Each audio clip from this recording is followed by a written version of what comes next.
Willie D Live. Well, I think part of the reason why I think Jaguar is confused is because I'm the guy who unfortunately shut down Uptown Records. How? Well,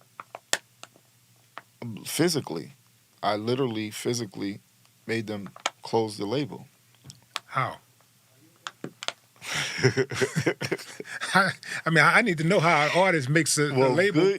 God get rest shut Andre down. Harrell's. So it's kind of like 5 Heartbeats. Sometimes there's a crossroads in life, like when Big Red said, "My, like I'm gonna remind you, my office hours are from 9 to 5." Yeah, I think the statute of limitation is passed, man. You can go ahead. Yeah. So I give us a little basically bit had more, to get man. at Andre and Russell, and there were things that were going on then. And I hate to really talk about it, but I want this to help somebody. I love my brother Andre Harrell. And I think to the best of his ability, because of how they were taught to love, that's the best they could love me. But in the end, I hadn't healed yet. I was still young, and there was a lot riding on the Changers record. I thought we made a masterpiece. I was the executive producer. Too much was going right for me. I was becoming the owner. I had gotten Faith Evans a deal. I had produced Patra. A lot of great stuff was happening for me. And no one ever talks about that with me. It's always about, so, are you dating this person, this one? And even now, 30 years later, they're talking about a relationship with me and Puffy.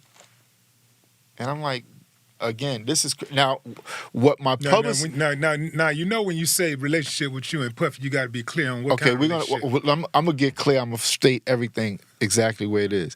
How the situation happened with Russell and Andre. Andre and Russell were my label and manager. So Leo Cohen and Russell were my manager. Andre was my label. I was dealing with Mark Cheatham, who is now a big-time exec, who's a great guy, has done amazing things. Mark was my man.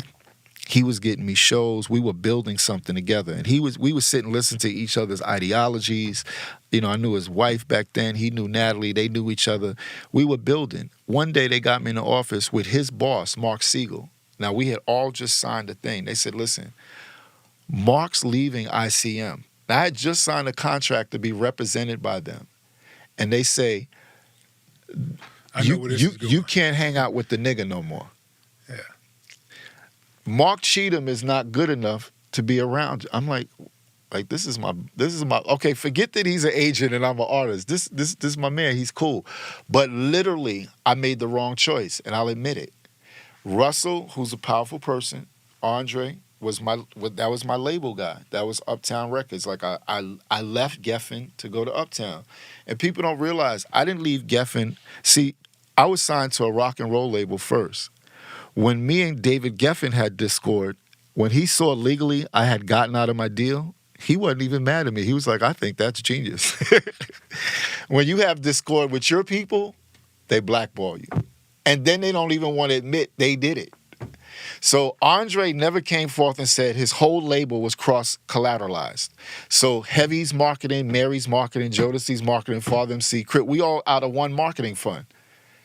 And what happens is Jodeci got hot. Jodeci's incredible. They deserve to be Jodeci.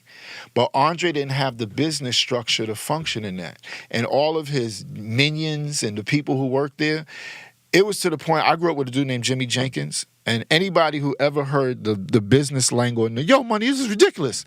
I can impersonate every record person in the 90s, from Kadar to all, and they had all turned into Jimmy Jenkins.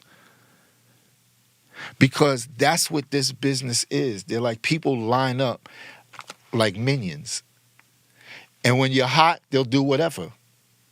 And when you're not, they'll do whatever.